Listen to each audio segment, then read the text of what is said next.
Hey folks, I wanted to give you a quick update as far as what I have planned for the year. I have several different varieties of seeds, and I think that only some of the plants that I'm going to be planting this year are going to require amendments to the soil. I actually have most of these seeds started in a seed tray that I started about 4 or 5 days ago. I've got 3 different kinds of basil. I have Genovese basil, purple basil, which is so pretty, and sweet basil, and I'm also starting some rosemary seeds. All of these, if I decide to keep all of them, are going to be going in the same DIY sub-irrigated planter build, the same pot. The rosemary is an evergreen, so I'm going to let that continue to grow season after season, and the basil will grow for a season, die, and I'll plant it new. So as long as the pot continues to have room for herbs around the rosemary, additional herbs, I'll continue to put additional herbs in it, but eventually when the rosemary gets large enough, it's just going to be a rosemary pot, which I'm totally fine with because I love the smell of rosemary. I also have seeds for yellow squash and zucchini started. I use these pretty frequently when I cook. And I also have some kale seeds that I'm starting. I eat kale salads fairly frequently, a few times a week.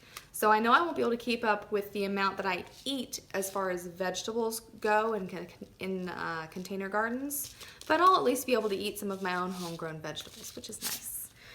The only other thing that I'm starting from seed this year, at least so far, are pumpkin seeds. And I actually bought these from a site on Etsy that sells heirloom seeds last year. And I love the name of this shop. It's called Dirt Cheap Seeds. Isn't that just a cute name? These are Dill Atlantic pumpkins, and they're supposed to be quite large. The seed packet that I bought only came with 5 seeds total, and I've just started 2 of them. So we'll see how they do, fingers crossed. I don't know if I'm gonna be putting those in one of the large retail style sub-irrigated planters, those city pickers that I showed you in some of my garden updates last year, or if I'm going to be putting those in one of the DIY builds. We'll just see. So the only other thing that I have planned this year are seed potatoes that I picked up. I've never grown potatoes before, so this will be a new experience. I picked up red Norland potatoes, and as you can see out of the side of the bag, they're actually starting to grow in the bag. So I'm going to have to get these planted pretty soon, I imagine. Now, the planters that I have, aside from the retail sub-irrigated planters that I bought, are all pretty small, and I imagine they're probably going to be too small for growing 10 seed potatoes. So I'm going to do a little bit of research, and if the containers that I have right now, those DIY builds, do end up being too small for 10 seed potatoes, then I will probably end up building a new sub-irrigated planter, a new DIY, in a larger pot. The larger pot that I have on hand is actually square, so the only change that I foresee making as far as the structure goes is using several straight pieces of the perforated drainage piping as opposed to just the one round piece that I used in the bottom of the round pots. So I might post a video on the construction of that if it is wildly different. If it's pretty much the same thing, then I may not. I'll just give you guys updates as the season progresses. And if it's not necessary for me to build it, then I'll probably just end up planting these either in one of the smaller DIY pots that I built last year or in one of those retail city pickers. So I'll do my research, and if I think it justifies building a new one, then I will.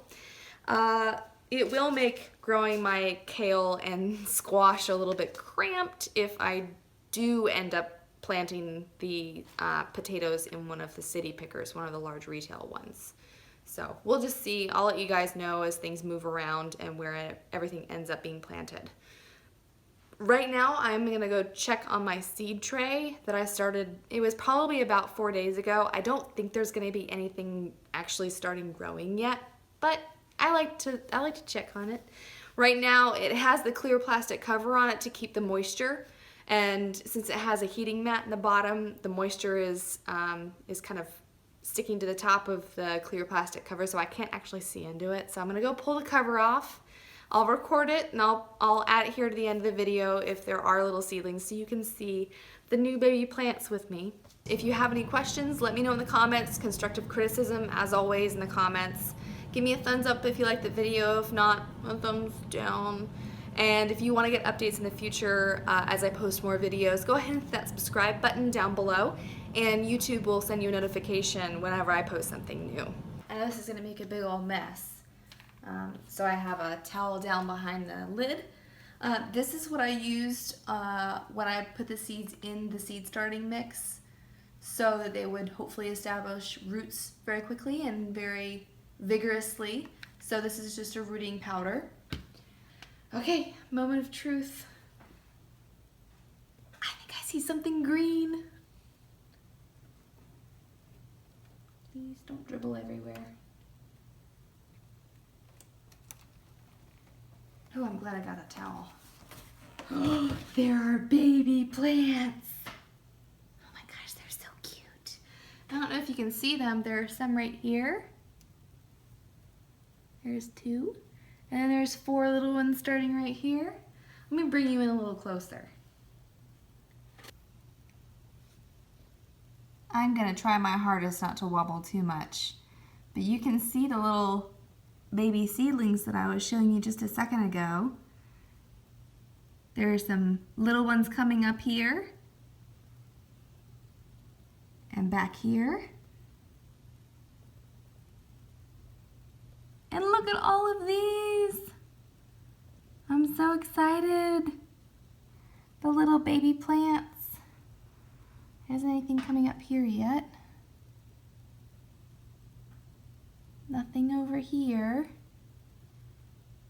And this is going to be where the pumpkin comes up when it comes up. Just these 2 little pots by themselves. So it looks like everything that's started so far is down on this end. So look at all these little itty bitty babies. They're so cute. I'm so excited. Yay.